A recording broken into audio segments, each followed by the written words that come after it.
దైవదర్శనం ప్రేక్షకులకు నమస్కారం. మన తెలుగు ప్రజలకు కూడా కంచిలాంటి ఆలయం ఉంది. ఇక్కడ కూడా వెండి బంగారు బలులు ఉంటాయి. ఎంతో పురాతనమైన ఆలయం ఇది. ఒక గరుడ పక్షి దారి చూపించి వెలుగులోకి తీసుకొచ్చిన ఆలయం. ఆ వివరాలేంటో చూద్దామా? ముందుగా మా ఛానల్ వీడియోస్ చూస్తున్న వారికి ఒక మనవి. మా ఛానల్ వీడియో చూసి లైక్ చేయండి. మీ బంధువులకు స్నేహితులకు షేర్ చేయండి. సబ్స్క్రైబ్ చేసి బెల్ బటన్ క్లిక్ చేస్తే ఎన్నో ఆలయాల సమాచారం మీకు అందుతుంది. సంగారెడ్డి జిల్లా జిన్నారం మండలంలోని కొడకంచి గ్రామంలో పచ్చని పంట పొలాలు, పక్కనే కోనేరు కలిగి ఉండి అత్యంత ప్రసిద్ధిగాంచి సుమారు 900 ఏండ్ల చరిత్ర కలిగిన శ్రీదేవి భూదేవి సమేత శ్రీ ఆదినారాయణ స్వామి దేవాలయం ఉంది. ఇక్కడ శ్రీ ఆదినారాయణ స్వామి విగ్రహాన్ని ఏర్పాటు చేసిన నాటి నుంచి నేటి వరకు స్వామివారి సన్నిధిలో కంచి తరహాలో పూజలు నిర్వహిస్తుంటారు.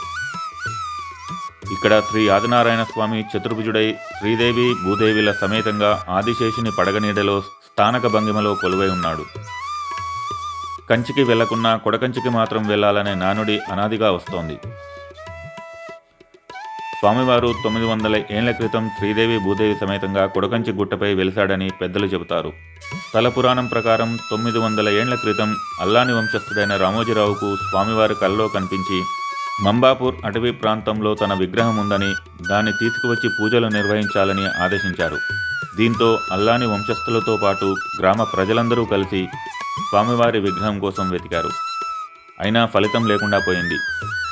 దాంతో మరోసారి స్వామివారు అల్లాని వారి కల్లోకి వచ్చి, తెల్లవారేలోపు మీ ఇంటి ముందు గరుడ పక్షి ఉంటుందని, ఆ గరుడ పక్షి వారిని తానున్న స్థానానికి తీసుకెళ్తుందని, ఈ విగ్రహాన్ని కొడకంచి గ్రామ శివార్లోని అటవీ ప్రాంతంలో గల గుట్టపై ప్రతిష్ఠించాలని చెప్పారు.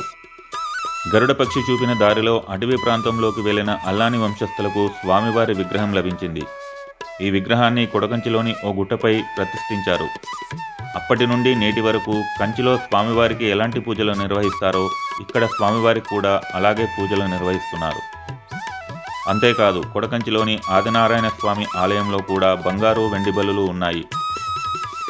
కంచిలో ఉన్న విధంగా ఆలయం ఆవరణలో ఉన్న కొలనులో స్నానం చేసి దేవాలయంలోని వెండి బంగారు బలులను స్పర్శిస్తే కంచికి వెళ్ళినంత పుణ్యం వస్తుందని భక్తులు భావిస్తుంటారు. అందుకే కంచికి వెళ్ళలేకున్నా కొడకంచికి వెళ్ళాలనే నానుడి ఉంది. వాస్తవానికి కంచి తర్వాత ఇక్కడే బంగారు వెండి బలులు ఉండడంతో కడకంచిగా అప్పట్లో ఈ గ్రామం విరాజిల్లింది. రాను రాను కడకంచి కాస్త కొడకంచిగా మారింది. ఆలయ గోపురం ఎంతో పురాతనమైనది. దానిపై రమణీయ శిల్పాలున్నాయి.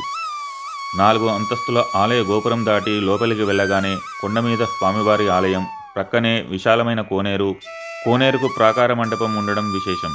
ఎంతో ప్రశాంతమైన వాతావరణం.